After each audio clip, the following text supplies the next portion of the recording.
Hello friends, स्वागत है आपका हमारे यूट्यूब चैनल पर। जैसे कि हम लगातार कुछ कंप्यूटर्स की क्लासेस लेते आ रहे हैं, उसी कड़ी में एक हम नई क्लास लेके आ रहे हैं जिसका टॉपिक है हमारा एमएस ऑफिस। हमने जो बेसिक जो कंप्यूटर के बारे में चीज़ें थी वो सब देख ली हैं। इसके बाद हम एमएस ऑफिस के बारे में देखेंगे। इससे भी काफ़ी क्वेश्चंस पूछते हैं क्योंकि ये ऑफिस के वर्क में यूज़ में आने वाला सॉफ्टवेयर है जिससे काफ़ी क्वेश्चंस पूछे जाते हैं, इसलिए इसको आप लोग अच्छे से पढ़िएगा। स्पेशली ये प्रैक्टिकली करने वाला टॉपिक है। अगर आप प्रैक्टिकली इसको घर में कर सकते हैं तो और अच्छे से सीख पाएंगे, यहाँ मैं आपको बता दूंगी। लेकिन जब अगर आपके पास सिस्टम है तो अगर एक बार आप घर पे उस चीज़ को करके देख लेंगे तो आप ज़्यादा अच्छे से उसको सीख पाएंगे। इसके अलावा लास्ट लेक्चर में हमने मल्टीमीडिया के बारे में देखा था, उससे रिलेटेड 3-4 क्वेश्चन मैंने आप लोगों को पूछे थे, उसके आंसर्स आप लोगों को बता देती हूँ। पहला क्वेश्चन था वीडियो मेल में हम क्या भेज सकते हैं, तो आपका आंसर है ये सभी। नेक्स्ट क्वेश्चन है कंप्यूटर में एक ही समय पर एक से अधिक माध्यमों के प्रयोग का तरीका कहलाता है मल्टीमीडिया। क्वेश्चन था वीडियो मेल से हम क्या भेज सकते हैं, आंसर है ये सभी, मतलब graphics, video clips, video message. Next question है कंप्यूटर में एक ही समय पर एक से अधिक माध्यमों के प्रयोग का तरीका कहलाता है, answer is multimedia. Next digital photo scan किए गए इमेज को .bmp, .png, .jpg, .tif, .jif जैसे एक्सटेंशन के साथ खालिस्तान ग्राफिक के रूप में स्टोर किया जाता है, इसका आंसर है आपका बिट मैप के रूप में। नेक्स्ट मोशन पिक्चर क्लिप में बदलाव करने के लिए किस प्रकार का सॉफ्टवेयर प्रयोग किया जाता है, answer is video editing software. Next इसके बाद ये कुछ क्वेश्चंस थे जो मैंने आप लोगों को पूछे थे। अब हम अपना आज का टॉपिक स्टार्ट करेंगे जो है एमएस ऑफिस। एमएस ऑफिस बताने के पहले थोड़ा सा मैं आप लोगों को विंडोज़ के बारे में बता देना चाहती हूँ कि विंडोज़ क्या है। वैसे जब हमने आपको ऑपरेटिंग सिस्टम के बारे में बताया था तो विंडोज़ के बारे में वहाँ पर बताया हुआ था कि विंडोज़ जो है वो एक ऑपरेटिंग सिस्टम है जो माइक्रोसॉफ्ट ने बनाया हुआ है, ठीक है। और किस टाइप का ऑपरेटिंग सिस्टम है, एक मल्टीटास्किंग ऑपरेटिंग सिस्टम है, ठीक है। जब हम एमएस ऑफिस शुरू कर रहे हैं उसके पहले मैं आप लोगों को विंडोज़ के बारे में बता रही हूँ, ये ध्यान रखिएगा, ठीक है। तो क्या है विंडोज़, एक तो पहली बात एक ऑपरेटिंग सिस्टम है, दूसरा ये माइक्रोसॉफ्ट ने बनाया है, और तीसरा ये मल्टीटास्किंग टाइप का ऑपरेटिंग सिस्टम है। जब ऑपरेटिंग सिस्टम के बारे में बताया, ये सारी टर्म मैंने बताई थी, आप पिछले वीडियोस देखेंगे तो समझ पाएंगे कि मल्टीटास्किंग क्या है या मल्टी प्रोग्रामिंग क्या है, ठीक है। इसके बाद जब भी हम मतलब इसमें कई सारी विंडोज़ को एक साथ हम खोल पाते हैं काम करने के लिए, इसके कई सारे वर्जन्स आते हैं, जैसे विंडोज़ 3.0 जो 1990 में आया था। इसके अलावा विंडोज़ ME 2000 में आया, विंडोज़ 95 भी बीच में आया था, जो 1995 में ही आया था। इसके अलावा विंडोज़ XP आया जो 2004 में आया था, ये भी काफ़ी टाइम तक चला, ऑफिसेज़ में बहुत टाइम तक इसको यूज़ किया गया। विंडोज़ विस्टा 2007 में आया। इसके अलावा विंडोज़ 7 जो बहुत फेमस हुआ और अभी तक ही इसको लोग यूज़ कर रहे हैं, 2009 में आया था, अभी विंडोज़ 10 चल रहा है जो 2015 में आया था। नेक्स्ट इसमें कुछ और चीज़ें हैं, जैसे इसमें क्या होता है, ये एक GUI टाइप का, मतलब ग्राफिकल यूज़र इंटरफेस टाइप का ऑपरेटिंग सिस्टम है। इसमें आपका ग्राफिकल यूज़र इंटरफेस मिलता है, मतलब जैसे आप विंडोज़ खोलते हैं तो सबसे पहले जो आपको इस तरह से जो दिखता है, जो स्क्रीन दिखती है वो क्या कहलाता है, डेस्कटॉप उसको बोलते हैं। उसमें कई सारे आपके आइकन्स होते हैं जिन पर आप क्लिक करके कोई भी ऑप्शन पर पहुंच सकते हैं, अपनी कोई फाइल को वहां पर स्टोर कर सकते हैं, ठीक है। इसके अलावा इसमें कुछ और चीज़ें होती हैं, जैसे अगर हम पार्ट्स की बात करें कि पार्ट्स ऑफ विंडोज़ क्या होगा, तो विंडोज़ के पार्ट में सबसे पहले तो डेस्कटॉप ही हमने बता दिया आपको कि जैसे ही आप सिस्टम ऑन करेंगे, स्क्रीन जो सबसे पहले जो आपको स्क्रीन दिखेगी, सिस्टम ऑन होने के बाद जो स्क्रीन दिखेगी वो आपका डेस्कटॉप हो जाएगा। इसके अलावा कुछ ऑप्शन होते हैं, जैसे रिसाइकल बिन एक ऑप्शन होता है, तो रिसाइकल बिन काहे के लिए यूज़ होता है, जैसे कोई फाइल आपने डिलीट की है अस्थायी तौर पर, तो वो जो फाइल जहाँ जाके कुछ अस्थायी तौर पर स्टोर बनी रहती है वो क्या होता है, रिसाइकल बिन होता है। जो मतलब अभी आपने डिलीट किया होगा वो रिसाइकल बिन में पहले चला जाता है, परमानेंटली डिलीट नहीं होता, ठीक है। फिर है आपका इसमें टास्क बार होता है, तो टास्क बार जो है सबसे नीचे एक पट्टी दिखती है जो डेस्कटॉप पे, वो क्या होता है, आपका टास्क बार होता है, ठीक है। स्टार्ट मेन्यू होता है, यहाँ पर आप देखेंगे स्टार्ट लिखा रहता है लेफ्ट साइड में, वो आपका स्टार्ट मेन्यू है। इसके अलावा टाइटल बार होता है, तो सबसे ऊपर जो होता है वो क्या होता है, टाइटल बार होता है। ठीक है। इस तरह से स्टेटस बार भी इसमें होता है। स्टेटस बार क्या होता है, जो क्या होता है टास्क बार, जैसे अभी मैंने बताया ना टास्क बार सबसे नीचे, तो उसके जस्ट जो ऊपर होता है वो स्टेटस बार होता है, जिसमें क्या होता है कि कोई भी अगर पेज खुला है, कॉलम है, लाइन्स है, उनके बारे में इंफॉर्मेशन होती है, मतलब उनका स्टेटस होता है कि क्या क्या कितने number of columns, number of lines, ये सब इंफॉर्मेशन स्टेटस बार में होती है। तो ये जनरल एक विंडोज़ के बारे में इंफॉर्मेशन थी। बाकी जो इसके बारे में टेक्निकल टाइप की इंफॉर्मेशन थी वो हमने आपको ऑपरेटिंग सिस्टम में दी हुई थी। बाकी कुछ अदर इन्फॉर्मेशन थी जो यहाँ मैंने आप लोगों को बता दी। आप सिस्टम ऑन करेंगे आपको ये चीज़ें क्लियर हो जाएंगी, ठीक है। इसके बाद अब हम शुरू करेंगे किसके बारे में, एमएस ऑफिस के बारे में। तो एमएस ऑफिस जो है वो क्या है, जैसे जब मैंने आप लोगों को सॉफ्टवेयर पढ़ाया था, हार्डवेयर पढ़ाया था, तो उसमें बताया था कि सॉफ्टवेयर तो ये कई सारे टाइप के सॉफ्टवेयर बताए थे। तो एमएस ऑफिस जो है वो क्या है, एप्लीकेशन प्रोग्राम है, एक पैकेज है, ठीक है। एक क्या है, पैकेज है, एप्लीकेशन प्रोग्राम है, लेकिन क्या है, एक पैकेज है जिसमें क्या होता है, जो कार्यालय के उपयोग में सॉफ्टवेयर्स आते हैं, प्रोग्राम्स आते हैं, उन सब चीज़ों वो सब चीज़ें इसके अंदर इनबिल्ट होती हैं। जैसे कि इसके अंदर आपका होता है एमएस वर्ड होता है, वर्ड पे काम करने के लिए एमएस एक्सेल होता है, एमएस पावर पॉइंट होता है, एमएस एक्सेस होता है, इसके अंदर ये सब चीज़ें समाहित होती हैं, ठीक है। तो उन सबको मिला के उसको एमएस ऑफिस कहते हैं, क्योंकि ये कार्यालय के उपयोग के लिए काम में लाया जाता है, ठीक है। इसके बाद इसके कुछ वर्जन, जैसे विंडोज़ के वर्जन आते हैं, इसी तरह से इसके एमएस, मतलब ये भी माइक्रोसॉफ्ट में बनाया हुआ है, ठीक है। जैसे विंडोज़ के वर्जन ऐसे इसके भी वर्जन आते हैं। जैसे इसका जो है आपका MS office 97, MS office 2000, MS office XP भी आया, एमएस ऑफिस 2007, ठीक है। इस तरह से जैसे जैसे विंडोज़ के वर्जन्स आए उसी तरह से एमएस ऑफिस के भी कुछ वर्जन्स आए हैं। और इसमें जैसे मैंने आपको बता दिया मुख्यतः 4 प्रोग्राम शामिल होते हैं, MS Word, MS Excel, MS PowerPoint, MS Access, ठीक है। जैसे एमएस वर्ड, तो जब आपको कुछ भी ऐसे कुछ जानकारी बनानी है, कुछ लिखना है, या बोल सकते हैं कि आपको कोई लेटर लिखना है, आपको कोई बुक लिखनी है, ठीक है, आपको कोई एप्लीकेशन लिखनी है, कुछ भी इस टाइप की चीज़ें जो ऑफिस में यूज़ होती हैं, वो सब काय में करते हैं, हम वर्ड में काम करते हैं, ठीक है। जब हमें कोई मैथमेटिकल कैलकुलेशन करनी है, कोई आपको इस टाइप की सूची बनानी है, या आपको कोई न्यूमेरिकल डेटा पे काम करना है, किसी मान लो एम्प्लॉयज़ की सैलरी के बारे में रिकॉर्ड रखना है, ठीक है, तो ये सब के लिए किस में करते हैं, एक्सेल में काम करते हैं, एमएस एक्सेल में। इसके बाद है power point, MS power point. तो पावर पॉइंट क्या होता है, पावर पॉइंट जो होता है वो प्रेजेंटेशन के लिए होता है। मतलब मान लीजिए आपके ऑफिस में कुछ नया प्रोग्राम लॉन्च होने वाला है, या फिर आपके ऑफिस का कोई ऐसा काम है जो आपके टीम में काम होने वाला है, तो अपने टीम मेंबर्स को बताने के लिए कि हम ये करेंगे, तो कंप्यूटर के माध्यम से उसकी स्लाइड्स बना ली जाती हैं और फिर उनको प्रेजेंट किया जाता है। तो वो एमएस पावर पॉइंट के माध्यम से पॉसिबल हो पाता है, ठीक है। इसके बाद है एमएस एक्सेस। तो एमएस एक्सेस एक डेटाबेस सॉफ्टवेयर है। जिस दिन मैंने डेटाबेस पढ़ाया था उस दिन डेटाबेस के बारे में सारी जानकारी दी थी, तो आप वो वाले वीडियोस देख के ये टर्म को समझ सकते हैं कि डेटाबेस क्या है। तो एमएस एक्सेस जो है वो माइक्रोसॉफ्ट का क्या है, डेटाबेस सॉफ्टवेयर है, जो एमएस ऑफिस पैकेज के अंतर्गत आता है, ठीक है। ये कुछ चीज़ें इसके अंतर्गत आती हैं, ठीक है। इन सब में अब ये हो गया आपको एमएस ऑफिस के बारे में जनरल इन्फॉर्मेशन, ठीक है। इसके बाद हम देखेंगे एमएस वर्ड।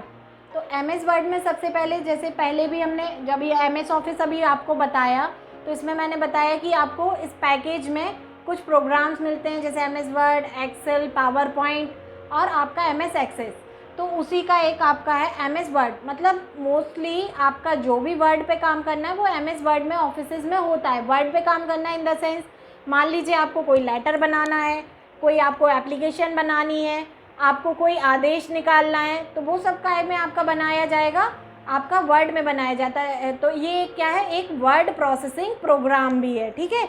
एक क्या है, वर्ड प्रोसेसिंग प्रोग्राम भी है, जिसमें क्या होता है, टेक्स्ट होते हैं, ग्राफिक्स होते हैं। इसके अलावा इसमें आपके वर्ड से रिलेटेड जितने भी ऑप्शन हैं वो सारे मिलते हैं। जैसे मान लीजिए आपने कुछ भी लिखा है, उसकी स्पेलिंग चेक करना, ऑटोमेटिक ग्रामर चेक करना, ये सारे ऑप्शन इसमें आपको मिल जाते हैं।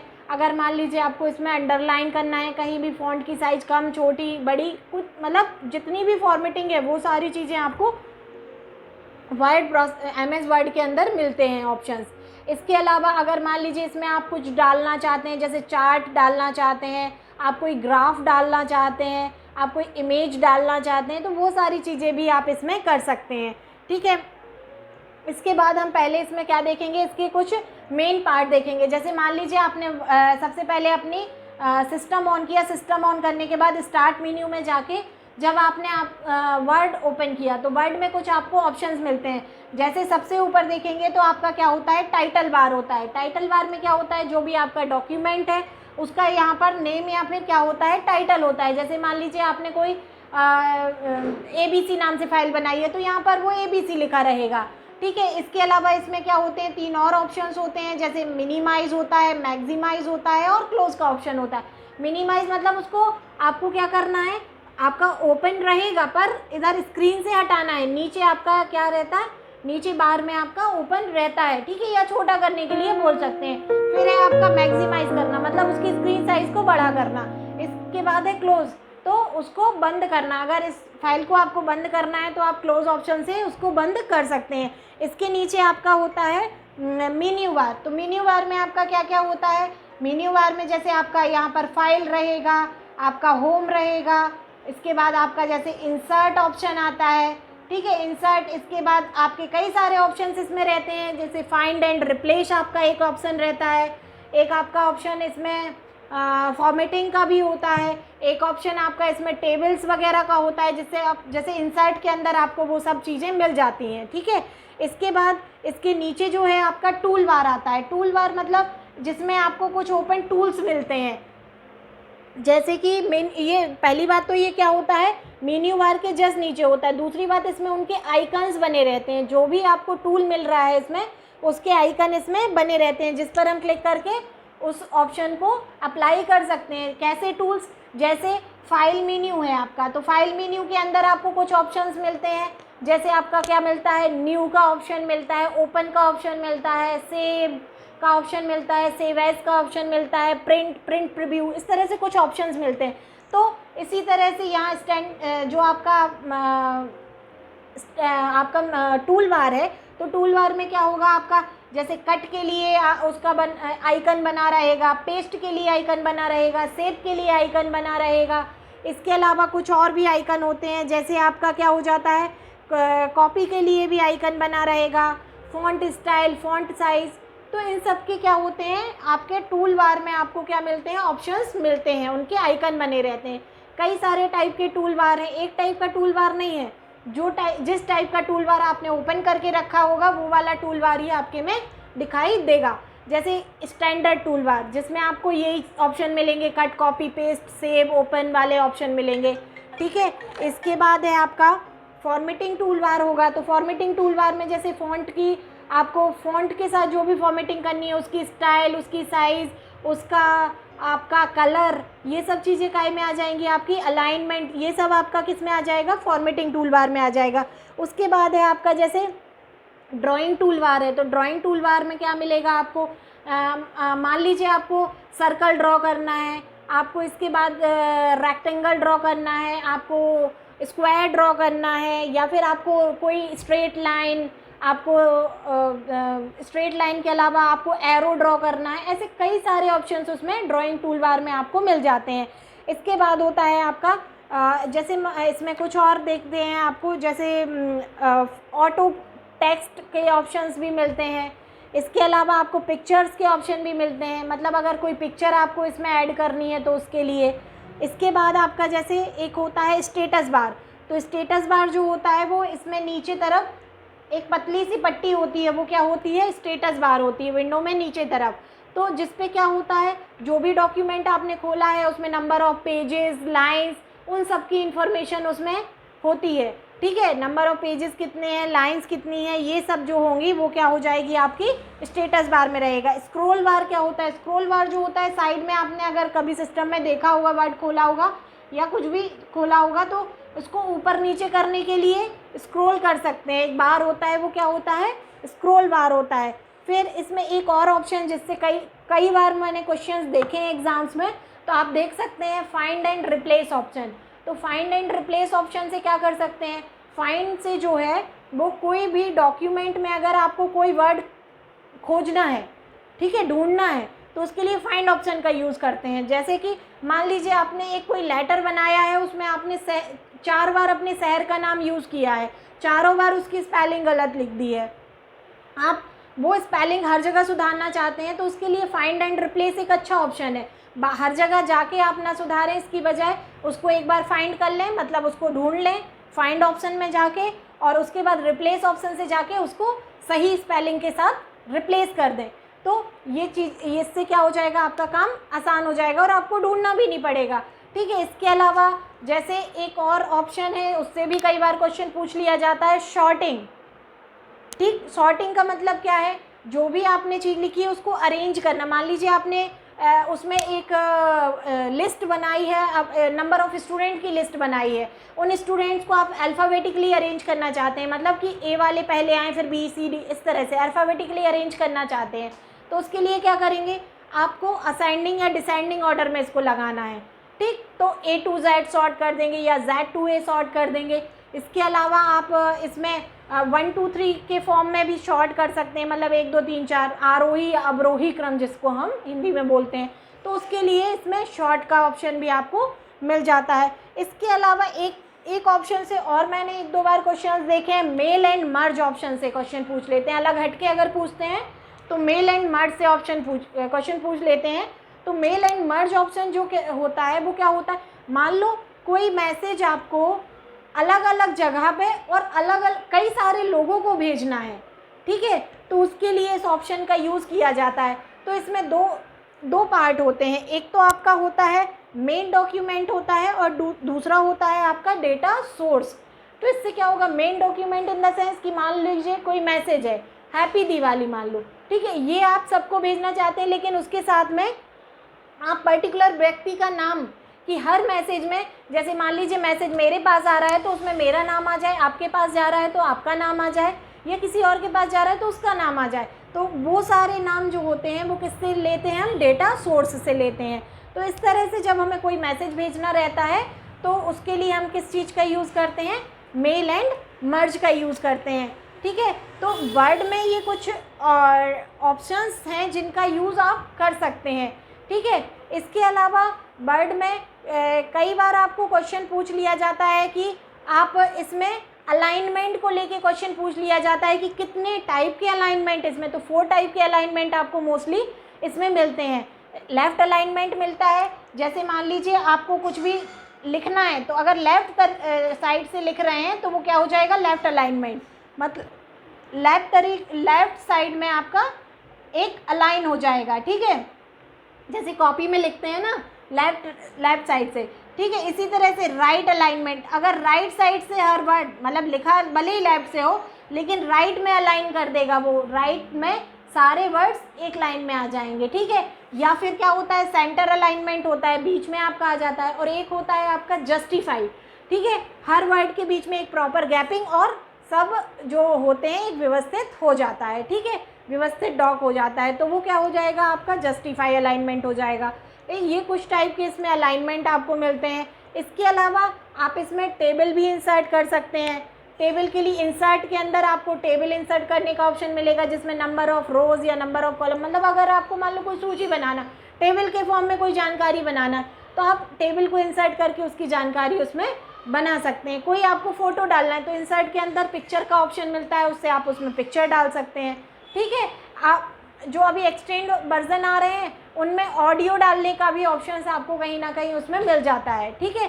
तो ये सब चीज़ें आपको वर्ड में मिल जाएंगी, जहाँ से आप वर्ड की फॉर्मेटिंग कर सकते हैं और वर्ड पे काम कर सकते हैं, ठीक। इसके अलावा वर्ड में जो क्वेश्चंस पूछे जाते हैं वो पूछे जाते हैं, या MS ऑफिस में जो क्वेश्चन पूछे जाते हैं वो शॉर्टकट कीज़ से पूछे जाते हैं स्पेशली। तो शॉर्टकट कीज़ में हम बिल्कुल बेसिक वाली शॉर्टकट कीज़ से शुरू करेंगे, जिनका बहुत ज़्यादा हम यूज़ करते हैं, साथ में उसका हम यूज़ भी बताते चलेंगे। जैसे आपका ऑप्शन होता है, मान लीजिए आपने जो भी डॉक्यूमेंट लिख लिया है, अगर आपको उसको सेव करना है तो उसके लिए शॉर्टकट की क्या होती है, Ctrl+S।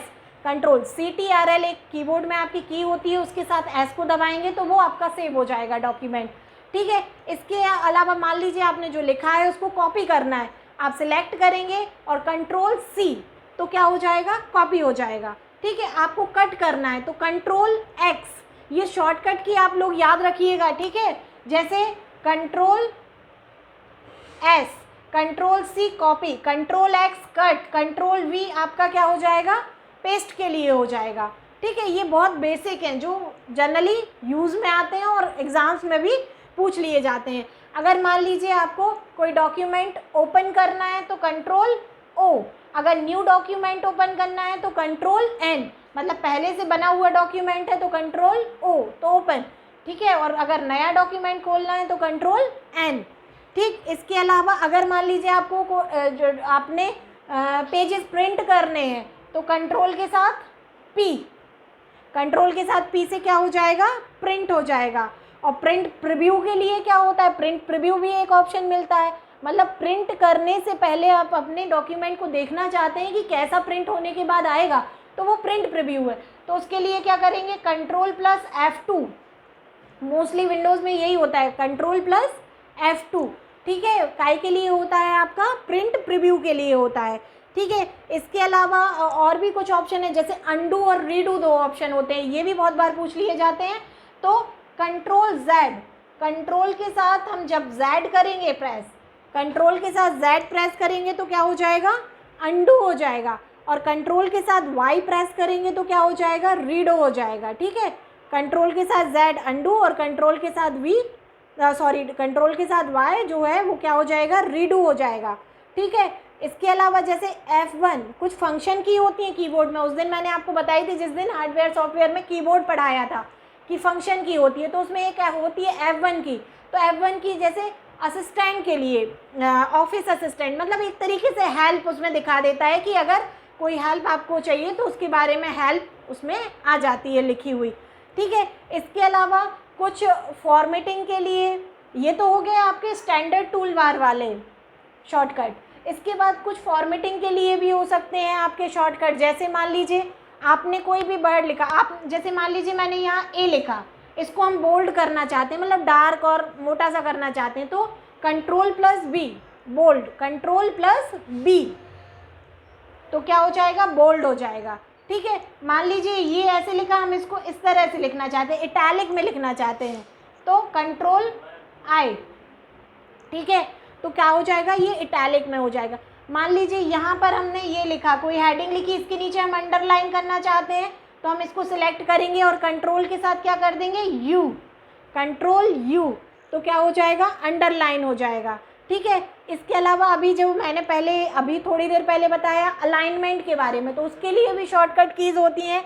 जैसे लेफ़्ट अलाइनमेंट करना है तो कंट्रोल एल, ठीक है। अगर आपको सेंटर अलाइनमेंट करना है कंट्रोल ई, आपको राइट अलाइनमेंट करना है तो कंट्रोल आर, और आपको जस्टिफाई करना है तो कंट्रोल जे का यूज़ किया जाता है, ठीक है।